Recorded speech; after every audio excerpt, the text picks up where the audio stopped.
By the time Clara Vance hauled the third canvas sack of iron violet wheat across the concrete threshold of the Oconee County Grain Exchange, half the men along the bidding rail had already decided she was out of her mind. The grain inside those bags did not match anything the commercial buyers in western Kansas were trained to price. Standard hard red winter wheat was dry gold, uniform, and predictable as fresh banknotes. The kernels spilling slightly over the torn lip of Clara's top sack were deep violet, dark as a bruised plum, with edges that turned almost charcoal under the high metal halides of the floor. A field scout from the regional co-op bent down, squinted through his bifocals, and pulled his thumb back as if the grain dust might stain his skin. Two floor runners exchanged a quiet look near the heavy iron scales. Within 10 seconds, a low, dry chuckle rustled through the front row of folding chairs. Vance Thorne was standing near the hydraulic moisture tester, both hands hooked into the heavy silver buckle of his belt. He owned Apex Grain Holdings, which meant he owned the 3 largest concrete elevators in Oconee County, the dryer lines along the Burlington Northern Track, and the only unit train loading contract within 40 miles. Farmers across the ridge did not sell a single bushel without paying Vance an elevation fee, a cleaning fee, or a dockage discount. Vance walked over to Clara's table with unhurried, heavy boots. He reached his thick hand into the open sack, scooped a palmful of the violet grain, and let it stream back down through his calloused fingers. The sound was heavy, dense, like small gravel dropping onto cedar boards. "Looks like smut," Vance said. His voice was flat, carrying easily across the exposed steel rafters. "Looks like smut or ergot that got out of hand in a wet drainage ditch." "It isn't smut," Clara said. She did not raise her chin or shift her footing. She stood in her faded canvas work jacket, her knuckles cracked from oil grease and cold well water, holding a metal clipboard tight against her side. Vance picked a single kernel out of his palm, pressed it against his thumbnail, and crushed it until the hull cracked open. Mold, bad breeding, or seed stock that should have been burned 6 years ago. "Take your pick, Clara. It passed the state purity baseline on Monday," Clara said. "First-tier testing," Vance said, turning toward the rail so every grower in the row could hear him clearly. "First tier is what the state gives you when they do not want to spend 40 minutes filling out a formal rejection voucher." A couple of younger farmers by the board laughed out loud. Vance reached down, grabbed the bottom seam of the middle canvas bag, and yanked it sideways. The heavy stitching gave way with a sharp pop. 40 pounds of dark purple wheat burst across the concrete floor. The kernels hit the dust, rolling in wide violet rings toward the muddy heels of the gallery. The sound was soft and steady, like heavy rain falling on a sheet metal roof. Clara stared down at the floor. 9 years of selection, 45 acres of dryland work, rolling beneath the oil-stained boots of men who had never turned a wrench on a dry ridge in their lives. Vance looked up toward the exchange manager sitting behind the elevated desk. "Get the sweepers in here before this stuff gets mixed into the pit loading line. We have 4,000 bushels of certified #1 hard red coming off the South Ridge at noon. We do not need diseased feedstock contaminating real grain." 2 floor workers stepped forward with stiff push brooms. Clara moved her boot onto the center of the pile, stepping directly between the bristle broom and the scattered grain. "You touch one more sack and you can answer to the sheriff for property damage," Clara said. Her voice was level, almost low, without a single tremble.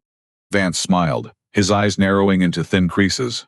"Record what? A broke ridge farmer trying to dump livestock feed into a food-grade house?"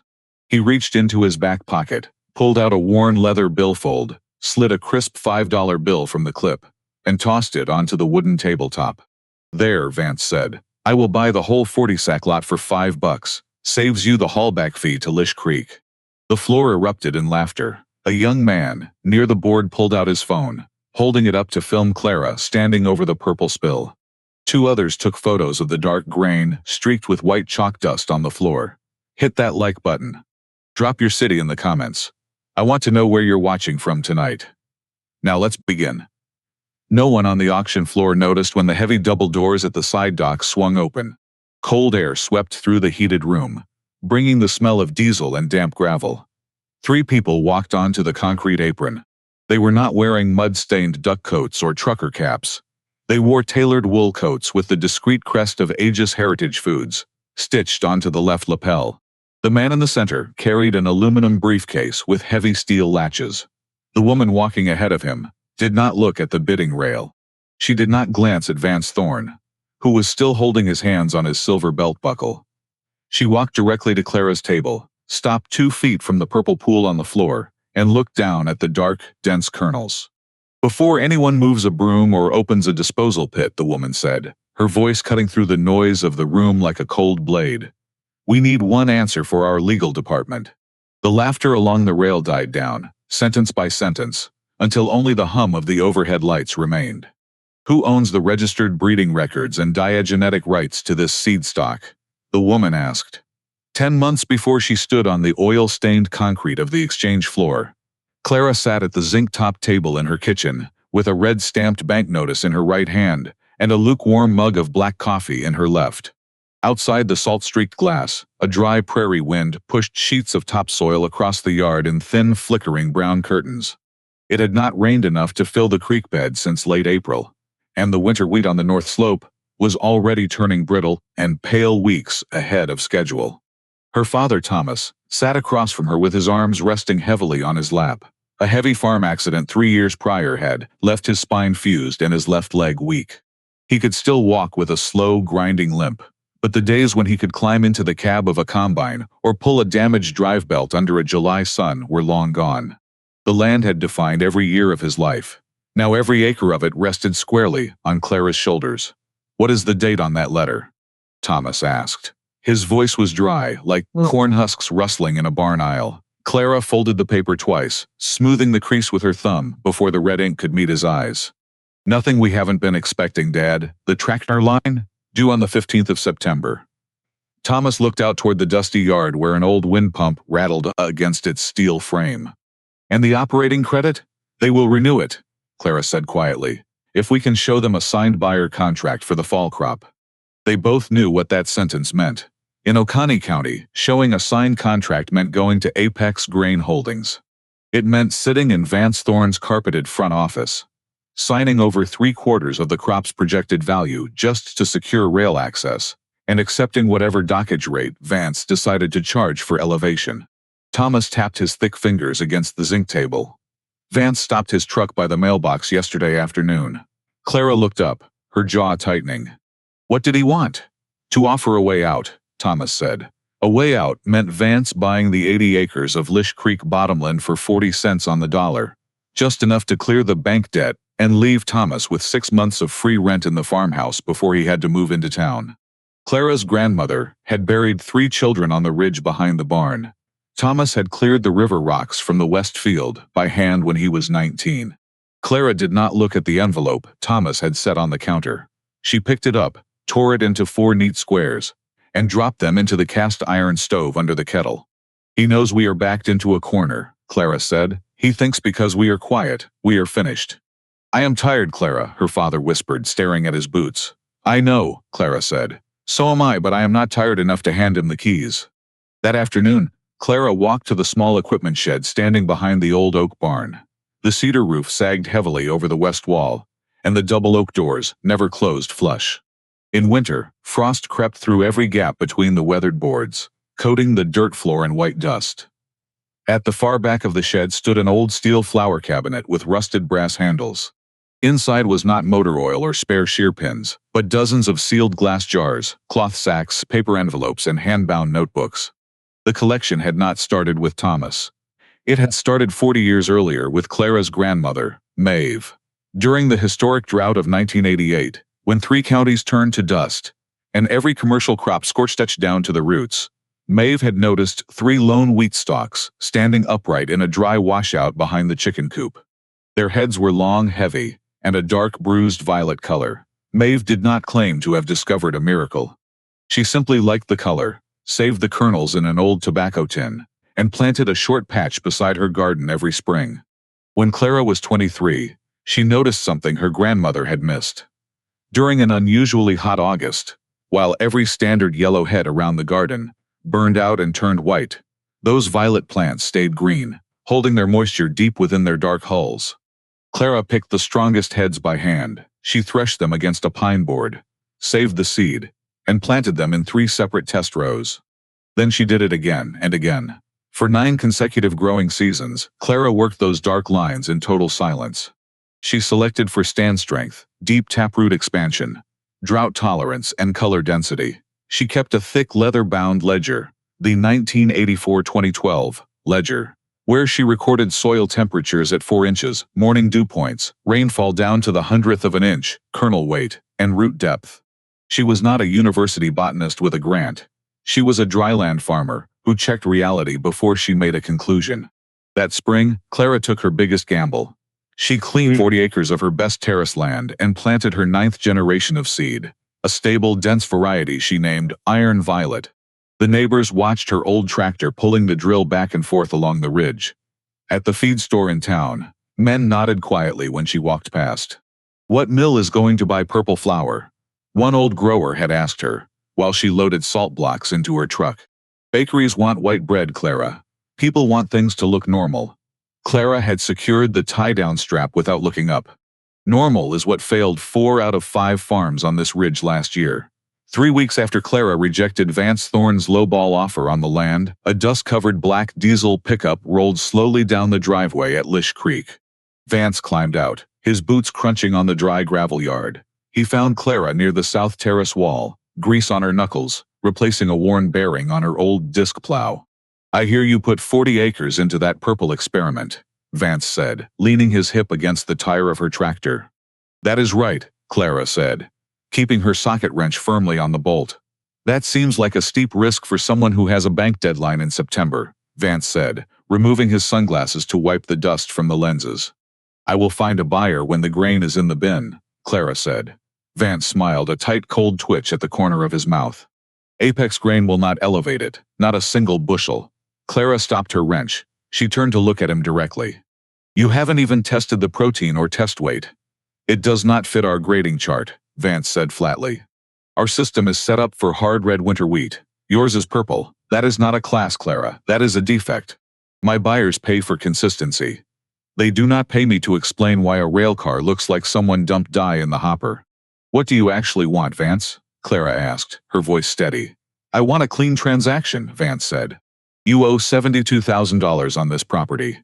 I offered you enough to pay off the note and give Thomas a soft landing. You are making this harder than it needs to be."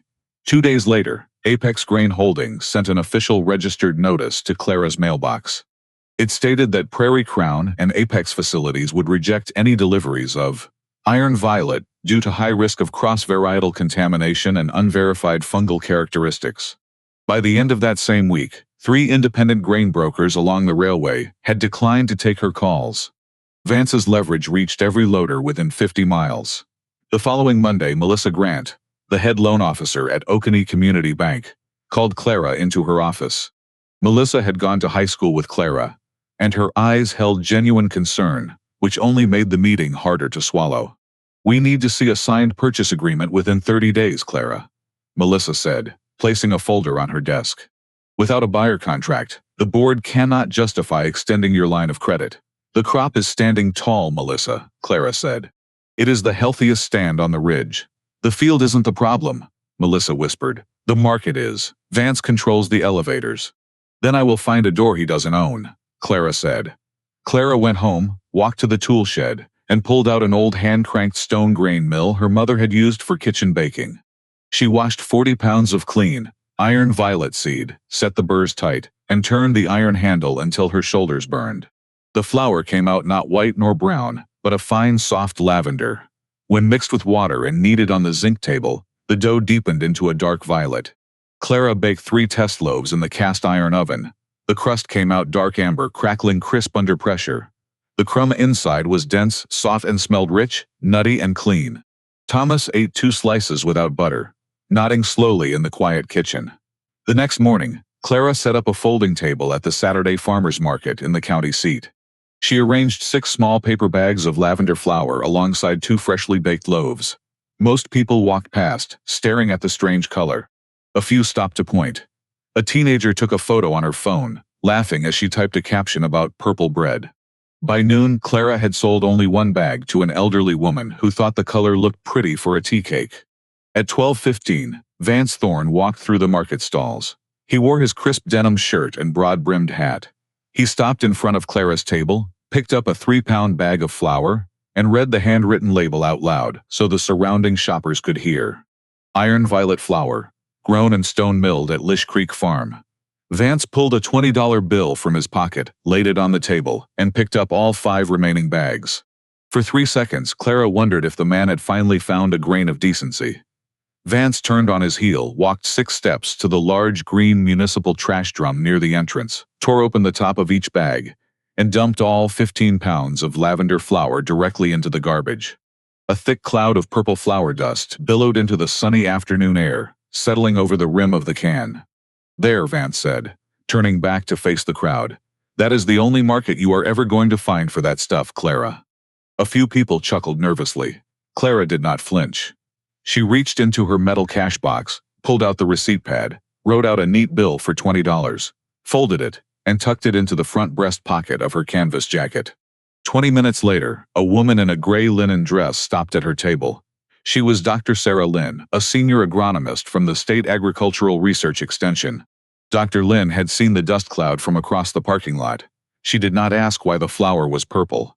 She bent down, picked up a few stray grains left on the wooden table, and rubbed them between her fingers. "What is the gluten structure like on this line?" Dr. Lynn asked. Clara looked into her eyes. "High protein, low moisture, exceptionally tight bran retention." Dr. Lynn pulled a clean envelope from her bag. "I want 2 pounds of this grain sent directly to our lab in Manhattan. And I want every piece of field data you have recorded over the last 5 years." By the middle of July, a record-breaking heat wave clamped down over Oconee County like an iron lid. For 38 straight days, the temperature gauge on Clara's porch climbed past 100 degrees before noon. No rain fell, not even a scattered night mist. Across the ridge, the standard commercial yellow wheat, bred for high yield under artificial fertilizer regimes, began to burn out. The stems curled, the heads shriveled into empty white chaff, and entire fields turned brittle before the combines could even be greased. Vance Thorne's contracted growers watched their profit margins evaporate into the dry shimmer of the asphalt. But on the south terrace of Lish Creek, Clara's 40 acres of Iron Violet stood upright. Thanks to 9 generations of selection, the dark anthocyanin pigments in the seed coat acted as a natural sun shield, while the deep taproots drew moisture from 7 feet below the clay pan. While the surrounding landscape turned to ash, Clara's field remained a dark, shimmering violet wave, moving against the pale prairie wind. 3 nights before the harvest was scheduled to begin, the dogs on the south porch began to bark at 2 in the morning. Clara stepped onto the porch in her boots, holding her lantern high, but by the time she reached the old equipment shed, the taillights of an unmarked truck were disappearing down the dirt road. Inside the shed, nothing looked smashed. Her expensive socket sets were untouched. Her tractor fuel card was still sitting on the workbench. But when Clara walked to the back cabinet, the padlocked iron box containing her earlier generation seed samples, specifically 6 canvas bags of the F3 and F4 breeding stock, had been pried open. The seed was gone. Clara called the county sheriff, who sent a deputy out at dawn. He took 2 photographs of the scratched latch, wrote down the lot numbers Clara provided, and shook his head. "Without tire tracks or a footprint, Clara, there isn't much to go on," the deputy said, sliding his notepad away. "Probably kids looking for scrap metal."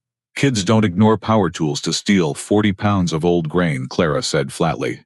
6 days later, Dr. Sarah Lynn called from the University Extension office. Her voice was tight with anger. "Clara, have you checked the state agricultural registry this morning?" Dr. Lynn asked. "I don't have internet out here, Sarah," Clara said. "A new entity called High Prairie Genetics, a subsidiary registered directly under Apex Grain Holdings, just filed an emergency application for exclusive commercial plant variety protection," Dr. Lynn said. "The variety is named Royal Purple. Their filing description matches your seed line word for word." Vance Thorne had not just tried to starve Clara out. He was attempting to steal the genetic line outright. Before Clara could even load her truck to drive to the state capitol, a white sedan, carrying a state agricultural inspector, pulled into her yard. The inspector handed her a formal administrative hold notice. A complaint had been filed alleging that Clara Vance was propagating an unregistered, potentially contaminated plant line that infringed upon an active patent filing. Under the order, Clara could harvest her crop, but she could not move, sell, process, or transport a single bushel of Iron Violet out of her barn until the legal investigation was concluded. The bank's final 45-day deadline was less than 3 weeks away. The wheat was ripe, heavy, and ready for the combine. Every afternoon that it sat out in the field, the risk of a hailstorm, high wind, or late wildfire increased. Vance had trapped her behind a wall of state paperwork while her clock ran out. That evening, Vance Thorne called the landline in her kitchen. "Things are getting messy," Clara Vance said, his tone smooth, almost sympathetic. "You broke into my shed," Clara said, standing by the zinc table. "That is a reckless accusation to make over a recorded line," Vance replied. "Look, I am still willing to be a good neighbor. I can make the state hold disappear by morning. I will pay off your banknote, clear the equipment loan, and keep Thomas in the house. All you have to do is sign over the full breeding records and step away from the grain." Clara looked through the window. Outside, her father was leaning on his cane, slowly walking the perimeter of the dark violet field, touching the heavy heads with his arthritic fingers. "You filed for rights on a line you didn't create, Vance," Clara said. "You stole an unstable early generation. Can you prove that in a court of law before the bank forecloses on the 15th? Vance asked quietly. Clara held her breath for 2 seconds. "Checked before," concluded Vance. "I don't need a court, I just need the truth." "Truth doesn't pay an operating note," Vance said, and hung up the receiver. In Manhattan, Dr. Sarah Lynn worked through the night in the university genetic lab. She ran comparative DNA sequencing between the samples Vance had submitted for Royal Purple and the field records in Clara's ledger. By Wednesday morning, Sarah found the fatal flaw in Vance's stolen seed. The F3 sample Vance had stolen carried an unstable genetic defect that Clara had carefully recorded and discarded 6 years earlier. Under high heat stress, the hull cracked open prematurely, shattering the head. Vance's patent was built on a flawed prototype that Clara had already documented as a failure in her 1984-2012 ledger. And then Thomas remembered the market receipt. The small carbon copy receipt Clara had issued to Vance Thorne at the farmer's market, dated weeks before High Prairie Genetics submitted its application, proved beyond doubt that Vance had knowingly purchased iron violet flower directly from Clara Vance long before claiming to have developed the line in his own private labs. Clara packed the ledger, the DNA test sheets, and the folded $20 receipt into her canvas bag. The Oconee County Grain Exchange was holding its final seasonal auction the following morning. It was her last chance to stand before the farming community and deliver her verdict.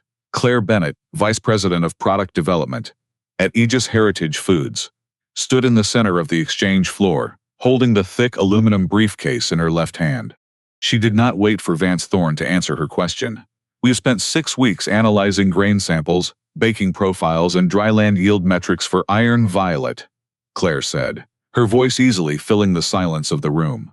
"Our research team confirmed that this grain possesses an extraordinary antioxidant density and drought survival profile that has no equal in the North American market." Vance stepped forward, his knuckles tight against his silver belt buckle. "You mean Royal Purple? My company, High Prairie Genetics, holds the active patent filing for that line." Dr. Sarah Lynn walked through the side dock doors, carrying a sealed university binder. She set the document directly on the table beside Clara's remaining canvas sacks. "The final DNA sequencing from the state lab was completed 4 hours ago," Dr. Lynn said. "The genetic material submitted in High Prairie's filing matches an unstable defective F3 generation that Clara Vance recorded and smarted 6 years ago. The test results show identical genetic markers down to the locus." Vance shook his head, a dark flush rising along his collar. "That proves nothing about origin or ownership." Clara reached into her canvas jacket, pulled out the worn leather-bound 1984-2012 ledger, and opened it to a page dated August 2018. These records document 9 consecutive seasons of selective breeding, complete with rainfall totals, soil temperatures, and yield data for every generation. Claire Bennett added a second folder to the stack and pulled out a small carbon copy paperslip.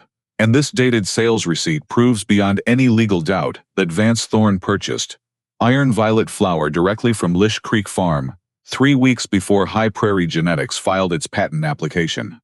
Your filing is based on stolen intellectual property." Vance's expression changed. Only slightly, a subtle twitch of his jaw, but every farmer along the bidding rail saw it. Claire turned to face Clara directly. "Aegis Heritage Foods is prepared to offer Lish Creek Farm a 10-year commercial licensing partnership, valued at up to $18 million. No one laughed this time. The room remained dead silent. The package included guaranteed purchase minimums, research funding, and the immediate construction of an independent specialty milling facility, right here in Oconee County. Vance recovered his posture, his voice hardening. You can offer whatever numbers you want, lady. The grain still has to move. Apex Grain controls every storage elevator, every grain dryer, and every rail contract in this four-county district. Claire Bennett closed her briefcase with a crisp metal snap. We signed a direct shipping contract yesterday afternoon with Union Pacific and an independent milling group near Garden City. We will not be using your facilities, Mr. Thorne. Not now, not ever. In a single sentence, the monopoly Vance Thorne had spent 20 years building collapsed like a dry husk. A state agriculture official lifted the administrative hold on Clara's crop later that afternoon. High Prairie's patent filing was indefinitely suspended, pending a criminal fraud investigation. Oconee Community Bank immediately extended Clara's operating line of credit. Farmers who had avoided Clara all summer came over to offer quiet congratulations. But she accepted their handshakes without pretending to forget where they had stood an hour earlier. 2 weeks later, Clara sat in a glass-walled conference room at Aegis corporate headquarters. The initial contract carried the $18 million headline, but buried deep in Section 14 was a clause demanding the permanent transfer of the underlying seed patent. Aegis would own Iron Violet forever. Claire explained that full genetic acquisition was standard corporate practice. Clara closed the leather folder, stood up and picked up her canvas bag. My grandmother found the first heads in a dry ditch. My father kept this land alive with his hands. I spent 9 years selecting this line. I am not selling full control so my family's name can be erased from the bag. Claire asked her to wait, but Clara was already at the door before the chief executive officer stopped the meeting. Rewrite the contract, he ordered the legal team. The final agreement gave Aegis a 10-year non-exclusive license. Clara Vance retained full, permanent ownership of the Iron Violet genetic line. She kept absolute authority over breeding standards and grower certifications. Participating local farmers received a guaranteed minimum price above market rates. Aegis could sell products made from the grain, but they could never patent the underlying seed line or prevent Clara from licensing it to other independent growers after the contract ended. 1 year later, Iron Violet wheat stretched across more than 3,000 acres of Oconee County. Clara used her initial earnings to pay off the farm's debt in full. She used the rest to establish Lish Creek Seed Savers, a farmer-owned cooperative with open pricing and independent storage access. Growers who had once depended entirely on Apex Grain finally had a choice. Vance Thorne lost his board seat at the Regional Trade Association, and Apex Grain was forced to sell 2 of its underutilized elevators. Clara did not celebrate any of it. She was too busy preparing her equipment for the next planting season. One evening, Thomas walked with her to the edge of the South Terrace. The setting sun turned the heavy wheat heads almost black, but when the prairie wind moved through them, flashes of violet ran across the ridge like waves on a dark sea. Thomas leaned on his cane, looking over the land. Your grandmother would have loved this, Clara. Clara smiled quietly. She would have said we planted too close to the fence line. She would have said that first. Near the front door of her farmhouse, Clara kept one of the original torn canvas sacks from the exchange floor inside a glass display case. The fabric was stained with gray chalk dust and violet kernels still rested in the seams. Thomas once asked her why she kept a reminder of that bitter day. Clara looked through the window at the combines, moving slowly across the violet horizon. Not because he dumped it on the floor, she said. Then why? Thomas asked. Because everyone in that room thought they were watching the moment it became worthless, Clara said, resting her calloused hand against the glass. They were actually watching the last moment anyone else got to decide what it was worth. Outside, the machines moved steadily through the dark fields, and for the first time since Clara began planting Iron Violet, nobody watching from the road was laughing. If this story found you at the right moment, share it with someone who's been told what they have isn't worth the trouble. Drop your city in the comments. Tell me where you're watching from. And if you've ever checked something everyone else had already written off, I want to hear what you found. Every comment gets read. Everyone.